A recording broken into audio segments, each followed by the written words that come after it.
Kanselado na ang passport ni dating Congressman Zaldico na dawit sa anomalya sa mga flood control projects. Nakikipag-ugnayan na ang PNP at Department of Foreign Affairs sa mga embahada ng Pilipinas sa iba't ibang bansa para mahanap si Ko.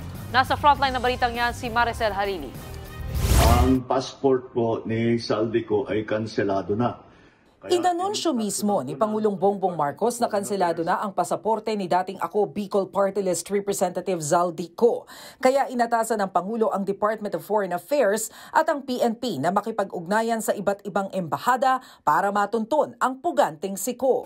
Para tiyakin na hindi maaring magtago itong ating hinahabol na magtago doon sa kanilang bansa at kung sakali man ay siya'y pupunta ron ay i-report sa atin para naman ay maibalik natin siya dito sa Pilipinas.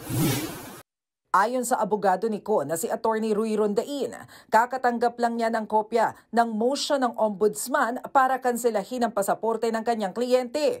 Duda raw si Rondain na kinansela na agad ang passport dahil may 5 araw pa raw sila para tutulan ito. Sabi naman ni Foreign Affairs Secretary Maria Teresa Lazaro, kanselado na ang pasaporte ni Ko eksakto alas 5 ng hapon. Alinsunod sa resolusyon na ibinaba ng Sandigan Bayan at sa kautusan ni Pangulong Ferdinand Marcos Jr., kinansela na ang pasaporte ng dating Ako Bicol Party List Representative Elizalde Salcedo Co.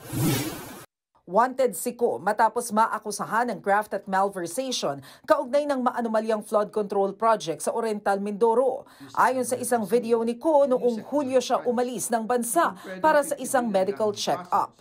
May inilabas ng Blue Notice ang Interpol para ma-monitor ang galaw niya. Base sa ilang ulat, nagpunta si Ko sa Amerika, Japan, Singapore, Spain at Portugal. Sabi rin noon ni Interior Secretary John Vic Remulla, posibleng nagtatago ang dating kongresista sa Portugal. Mukhang meron daw kasing Portuguese passport si Ko. Pero sabi ni Secretary Remulla, pwedeng umapela ang Pilipinas sa Portuguese government para tumulong sa pagpapauwi kay Ko. Siniguro rin noon ang ombudsman na mabigyan ng proteksyon si Ko sakaling umuwi siya sa Pilipinas. Pero ayon sa kampo ni Ko, takot pang umuwi ang dating kongresista dahil sa mga banta sa kanyang buhay at dahil na rin sa galit ng publiko. Nagbabalita mula sa Frontline, Maricel Halili, News 5.